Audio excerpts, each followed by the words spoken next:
I put my phone down, sighing heavily. I had just been speaking to my father, Spence. He told me he wasn't going to make it to Stephanie's for Sunday lunch tomorrow. He sounded tired, worn, but then again, he always sounded like that. I couldn't blame him. I felt the same exhaustion myself. We carried it with us for years, the memories we held, the nightmares we had survived. He told me Mom wanted to go away, maybe to the mountains for a while. She wasn't doing well these days either. It seemed like every week she was trying a new medication. The nights were the worst. My father had quietly admitted this to me. The tossing and turning, the fearful glances at the door, jumping at every sound. For my father and I, the passage of time wasn't enough to erase the fear that was seared into our minds like 5 seconds. Stephanie seemed to be doing the best out of the four of us. She was happily married, and her baby twins were almost 3 months old now. She had named them Jack and Jill. She thought it was cute. It was cute. Her husband Louis was a good man. He took care of them. A selfless, strong man who put his children and wife before all. I sat in the darkness of my apartment, glancing at the clock. It was almost 11. I thought about retiring from the night, but instead got up and poured myself a shot of rum. I downed it without even thinking, and I let the heat settle my warm mind. I went to take a piss, and I heard my phone ringing from where I had left it on the couch. I zipped up my pants and went to pick it up. I expected it to be my father again. It was Stephanie. Why is she calling me this late? I thought to myself, immediately going to full alert. I placed the cell to my ear. Hello? Steph? It was silent for a few moments, something rubbing against the speaker. Then my sister's voice trickled through the line, terrified and thin. I sat, my brow furrowed. Yeah? I'm here. Is everything okay? More heavy breathing, then in a thick whisper. Matt, he's here. The line went dead. My heart began to race, fear suddenly roaring in the silence. I stood in the darkness, phone pressed to my head, eyes growing wide. No, Jesus Christ, please, no, not yet. I immediately redialed Stephanie, but it went to voicemail. As I placed the phone down on the counter, I realized my hands were shaking. I poured myself another shot of rum and threw it back. I began to pace, trembling in the dark, mind spinning. It was everything I had feared, but it was too soon. Way too soon. Fuck! I screamed, throwing my glass against the wall, hysteria splintering my throat. Fuck, fuck, fuck! I collapsed on the couch. I tried to call Stephanie again. It rang once, twice. Then it picked up. Steph, tell me exactly what's going on. Are you okay? There was no response, but I could hear something in the background, muffled and urgent. Tears were forming in my eyes. Jesus, Steph, please tell me you're okay. Then a voice, like cold silk. Hello, Matt. Oh. It has been some time, hasn't it? Recognition blasted through me like an icy wind, swirling through the depths of my mind and ripping apart every horror I had experienced. Bile lurched in my stomach and sweat broke out across my forehead. Voice trembling, I asked in a whisper, Tommy? The line went dead again. I stood up, clawing at my hair, vomit threatening my throat. No, this wasn't happening. Please, God, fuck! I couldn't stop shaking, the voice on the phone opening up years of suppressed nightmares. Tearing the chains and shattering the locks, I collapsed on my knees and vomited onto the floor, unable to hold it back any longer. I stared at nothing, bloodshot eyes blinking rapidly. 5 more years. No! I screamed, pounding the floor with a fist. I got to my feet and snatched my keys from the countertop. Stephanie only lived a couple minutes away. I wasn't going to let this happen. Not again. I slammed the car into park, panting. Stephanie's house was lit up like a distress beacon, but the drapes were drawn across the front windows. I couldn't see any signs of movement, no shadows, nothing. I wrung my hands, racking my brain. What exactly was I going to do? What was my plan here? I just knew I had to do something. I wasn't going to let my sister's family suffer like ours had. And what about Louis? He would have no idea what was going on. He would fight back. Oh no. Taking a deep breath, I opened my car door, the cool night air hitting my face like a splash of water. My sister's street was dark, the quaint line of single-story houses lining the road like blacked-out bricks, except for Stephanie's. Rubbing my hands on my pant legs, I approached the front door, heart hammering in my chest like a wind drum. My throat was dry, and a voice in my head screamed to just go back home, but I couldn't. Not until I knew Stephanie and her family were okay. Maybe I could... Maybe I could what? I was standing before the front door. I ran a hand across my forehead and then knocked. It sounded like gunshots in the night. I pressed my ear to the door, but couldn't hear anything through the thick wood. As I raised my fist to knock again, the lights in the house went out. I pounded on the door now, terror and urgency detonating in my chest like a bomb. Stephanie, it's me, Matt. Please open the door if you can. Suddenly, I heard the deadbolt turn. I stepped back as the door cracked open, breath rushing from my lungs like a discarded balloon. Two blue eyes shined from the darkness, glowing like crystals of fire. And then a voice, smooth as cream. A little late for a visit, don't you think, Matt? Staring into those burning blue eyes, hearing my name from his foul lips, it took everything I had to keep standing. Where's Stephanie and the babies? Where's Louis? I finally choked out, frozen on the front steps. Unable to look away from his eyes gazing at me from the black. We're all here, just getting reacquainted. Louis? Well, he wasn't very welcoming. What have you done? I hissed. Suddenly, the lights in the house went on, and the eyes in the door melted into a face and head and body. A shockwave of horrific memory rocketed through me, almost sending me to my knees. Tommy Taffy looked exactly how I remembered him from all those years ago.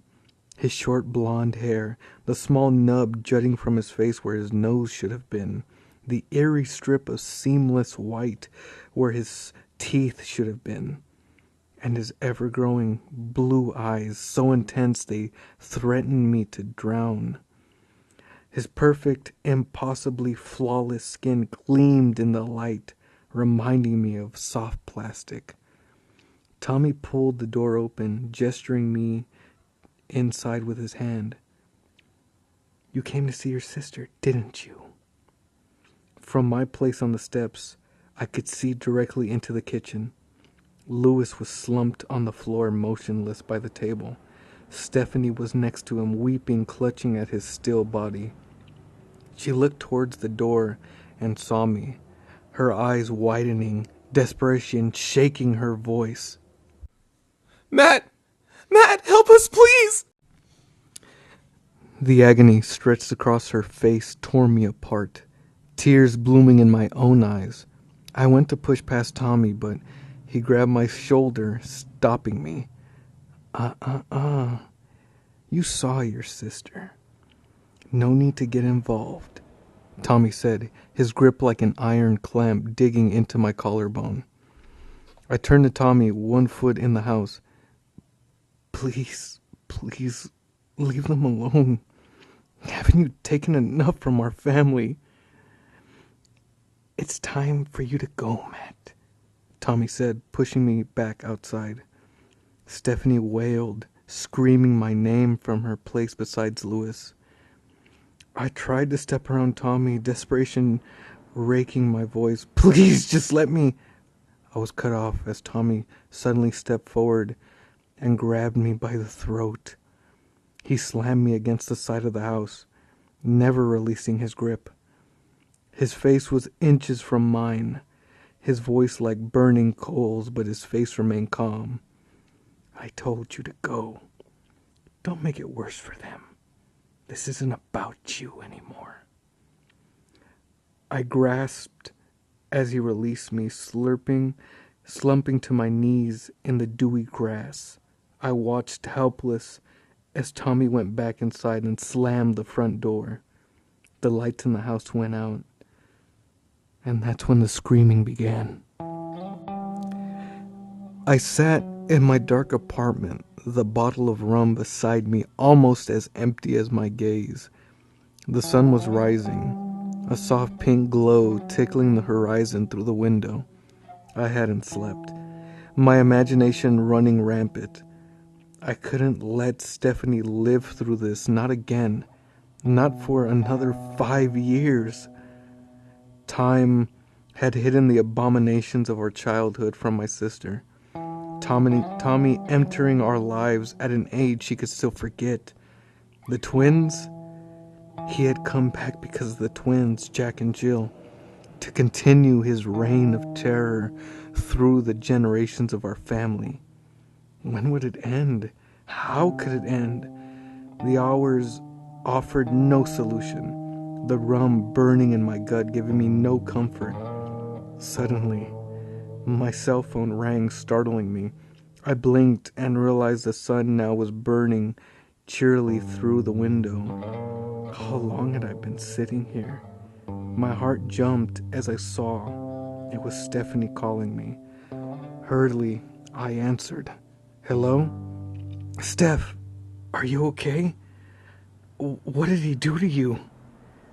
My sister's voice was emotionless and flat. Tommy said it was okay for you to come over for lunch, just like we planned. What did he do to you? I hissed. Her voice never changed. He's feeding the twins. Everything's okay. Steph! I started, but she hung up. I rose and rushed to the bathroom, splashing water over my face. The rum seemed to have effect on me, my eyes meeting my face in the mirror with surprising clarity.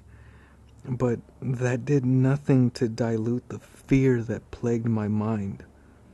I raced out of my apartment and into my car. As I drove, I found myself becoming sick. Claws dug into my memory and uprooted the past horrors I had experienced at the hands of Tommy. I couldn't let Jack and Jill go through that. I couldn't let Stephanie watch her family slowly get torn apart. A couple minutes later, I was parking in front of her house.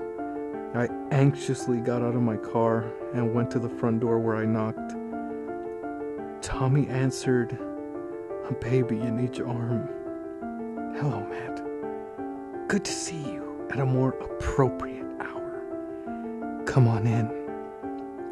Just seeing him touch the children made my skin crawl and my stomach clench. But I shut my mouth and said nothing.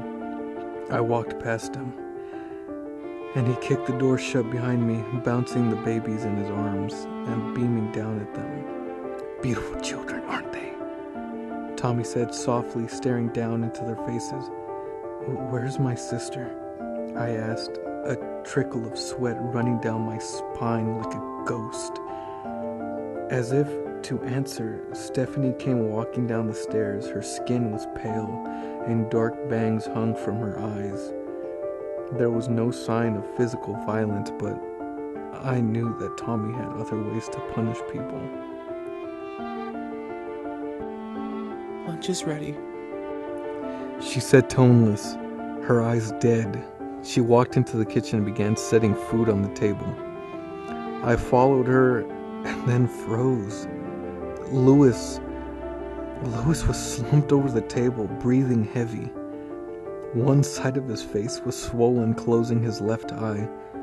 Blood leaked from his mouth onto the empty dinner plate before him.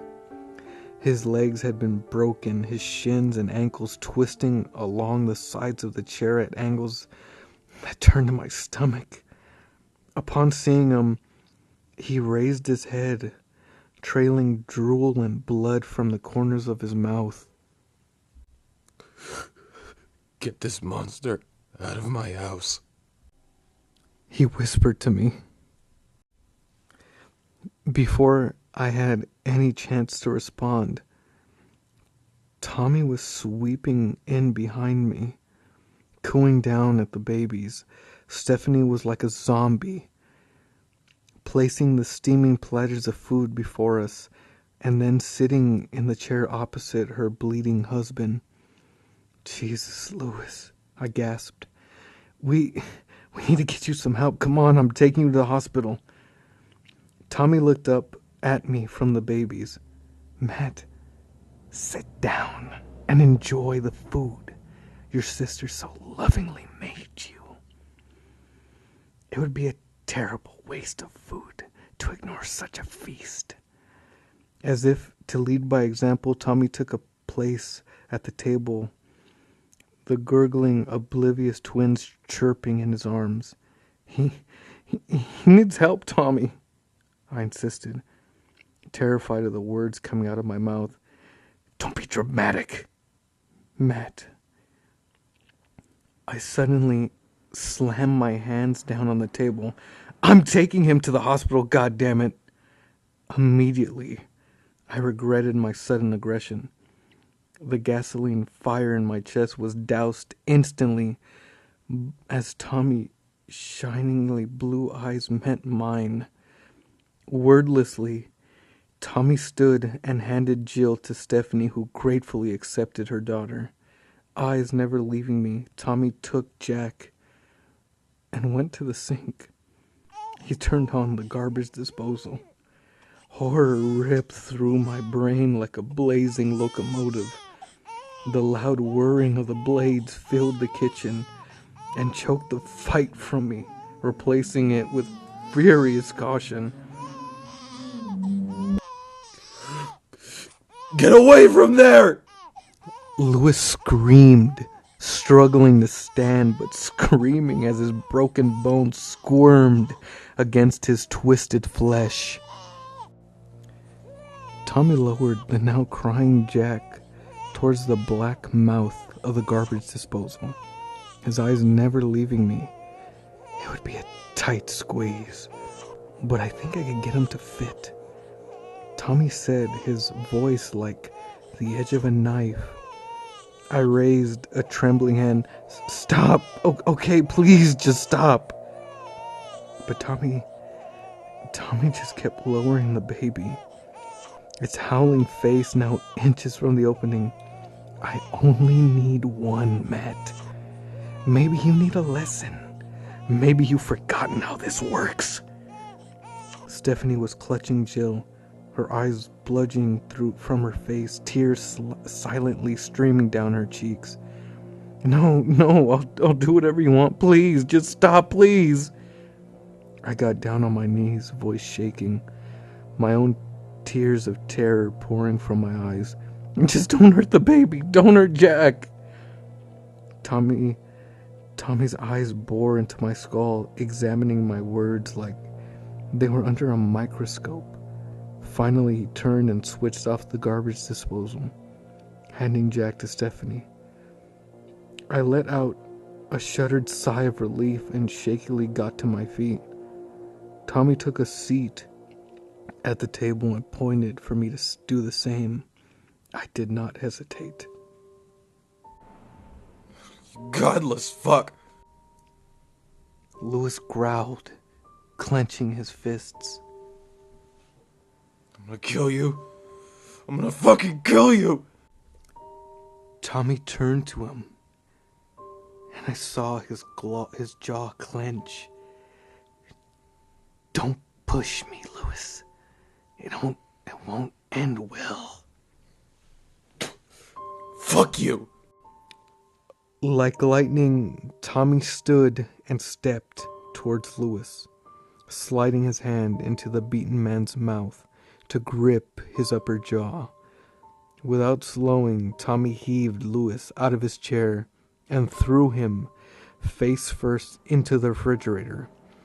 With a dull thud, Lewis's face erupted in a fountain of blood and shattered teeth. As his collided with the hard surface, he slid to the floor, leaving bloody trails in his wake. Face like smooth stone, Tommy lifted him by the hair and dragged him to the oven. He pulled the door down and shoved Lewis's head into the crack. Without hesitating, Tommy began to smash his skull between the oven and its door, each blow crunching into his head and splitting the skin. Stop it, Tommy, stop, you're going to kill him, I screamed, leaping across the table. Tommy spun around and pointed at the twins, his eyes locked with mine, his voice thundering across the kitchen like a summer storm. It's him or the baby. Who's it going to be? I collapsed in my chair, eyes wide, entire body shaking. Tears poured from my eyes, my lips twisting and quivering to form words, but only helpless sobs escaped.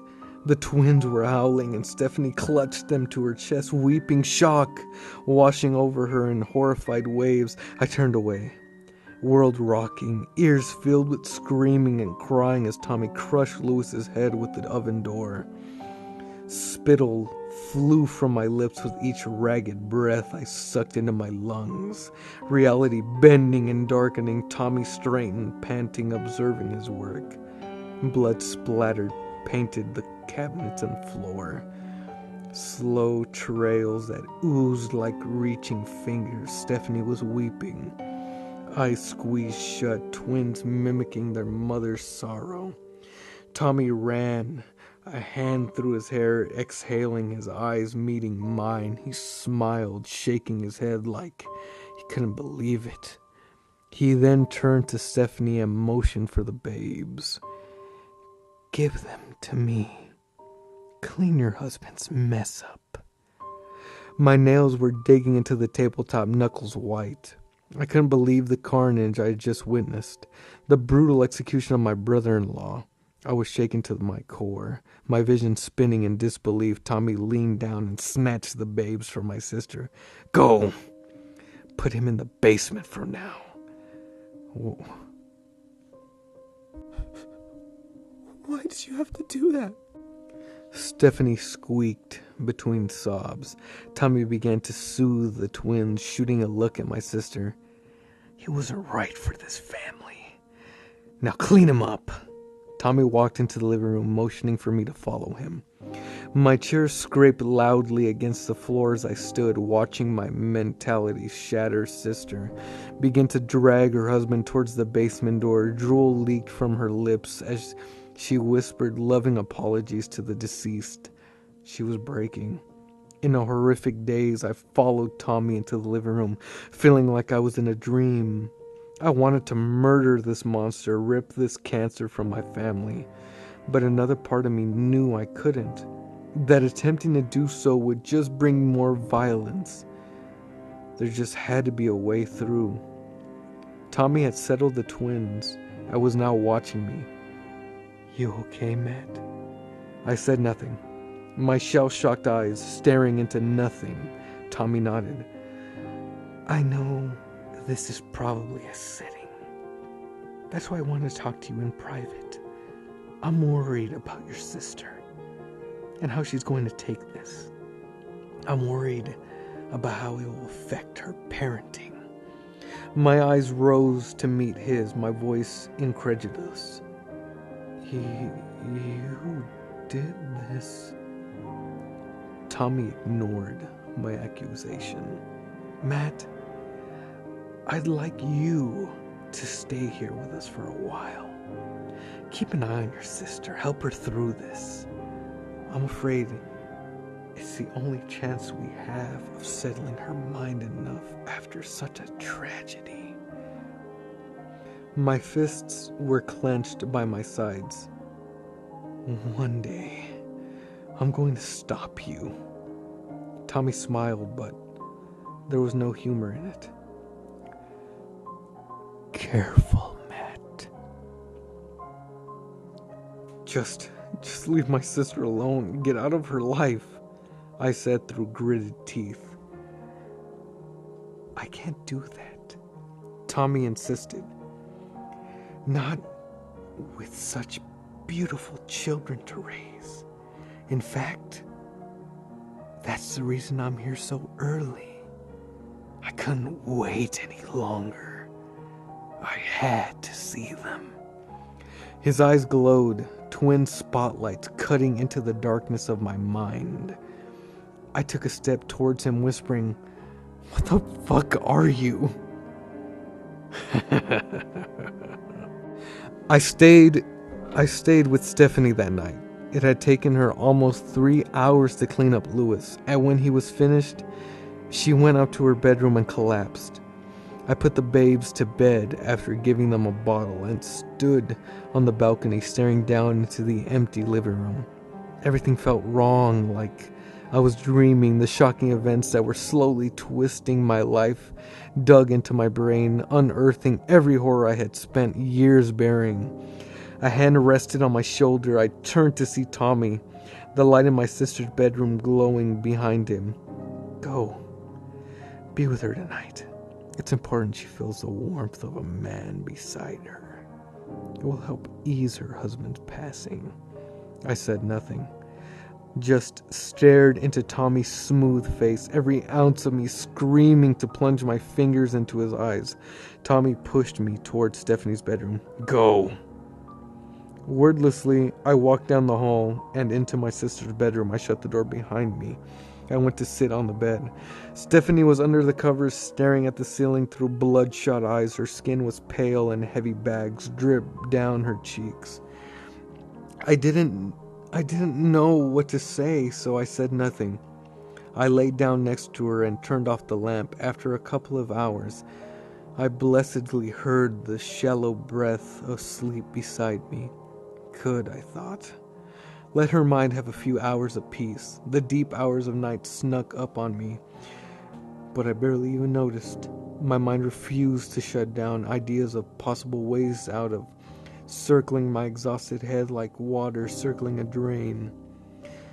But something Tommy had said kept echoing in my mind. I only need one of them. I examined those words, ringing out of every possible meaning and scenario they could have represented.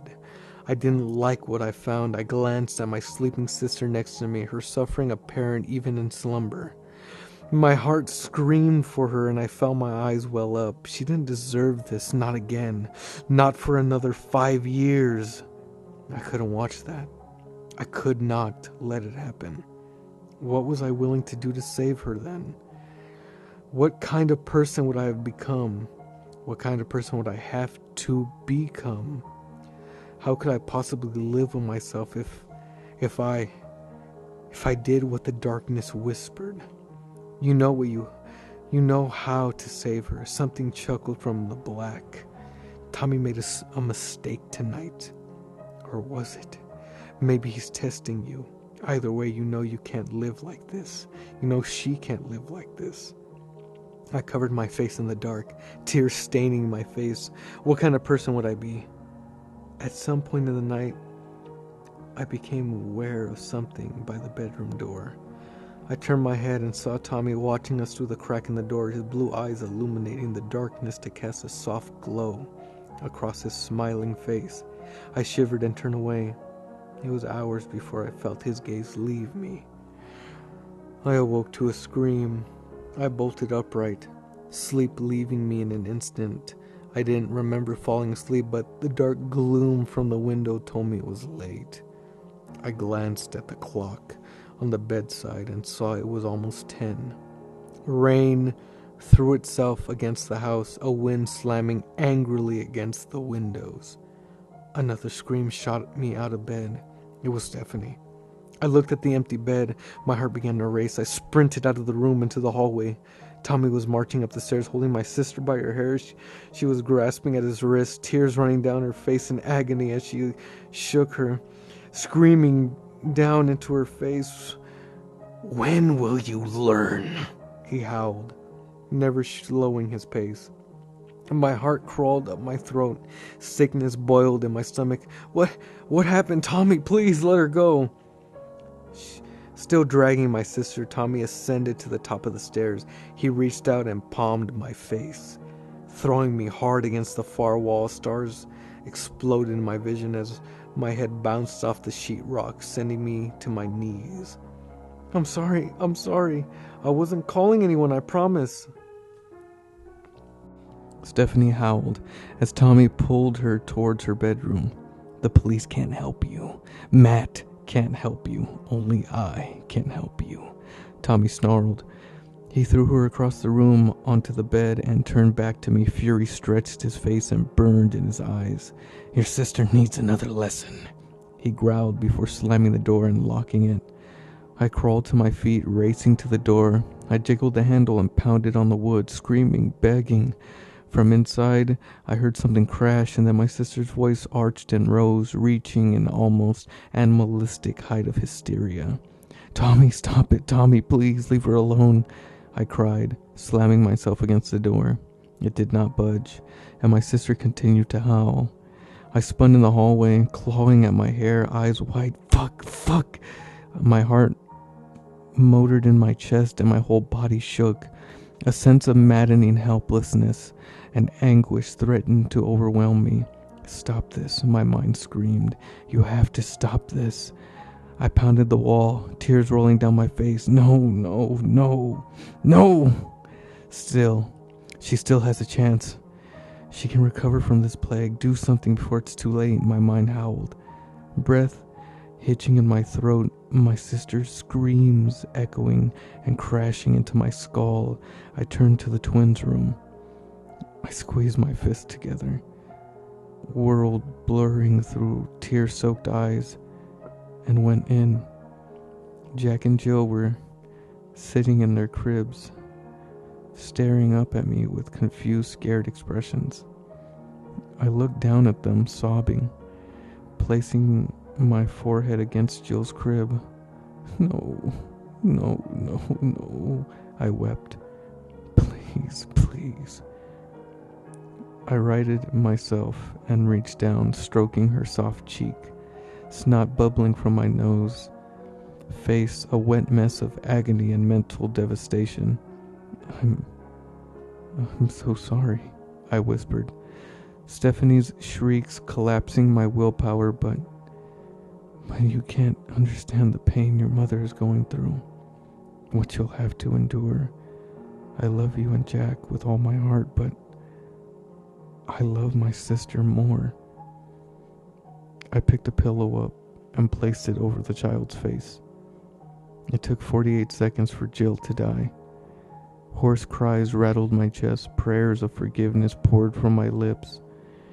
I went to Jack's crib and killed him. When it was over, I threw the pillow against the wall and slumped down to my knees, raining the floor with tears of horror at what I had just done. My mind cracked, ripping in two, and bleeding sorrow and self-hatred through my body. Suddenly, something was hauling me to my feet. I coughed as a hand gripped my throat and slammed me against the wall. I blinked and stared through grief-stricken eyes into Tommy's enraged face. What have you done? He bellowed, shaking. Through the misery, a deep, murderous hatred blazed in my chest like a wildfire. I leaned into Tommy's face, voice like hot steel. I'm freeing this family from your shadow. Screaming, I smashed my face into his as hard as I could. My vision blinked, the darkness quickly clearing under my storming rage. Tommy howled, stumbling backwards, clutching his face. Something yellow and thick dripped from his mouth. He looked down at it, eyes growing wide. I know you could bleed, I snarled, wiping the tears from my face. Tommy stared at his covered hand, and then back up at me, fury reigniting. What did you do to the children?" "I killed your lifeline," I hissed. Before he could respond, I charged him. I threw my body into his, slamming him against the far wall with a heavy thud. The surprise and pain that rippled across his face fueled my sudden murderous hunger. I grabbed his hair and ripped his face to the side, burying my teeth into his soft throat.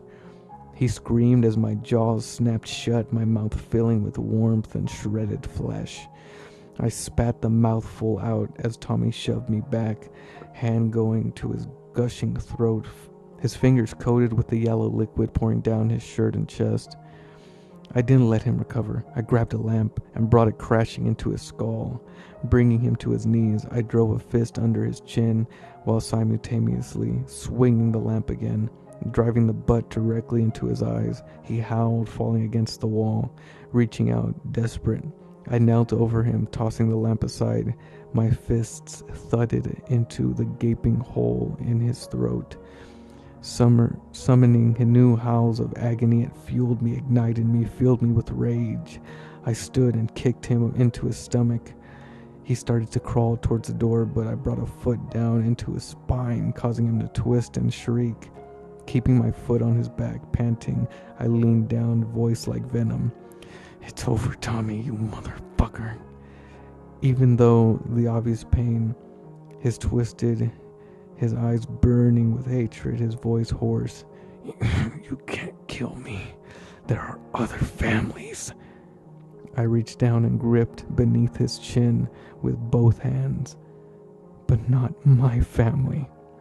I pulled back as hard as I could, muscles straining and screaming.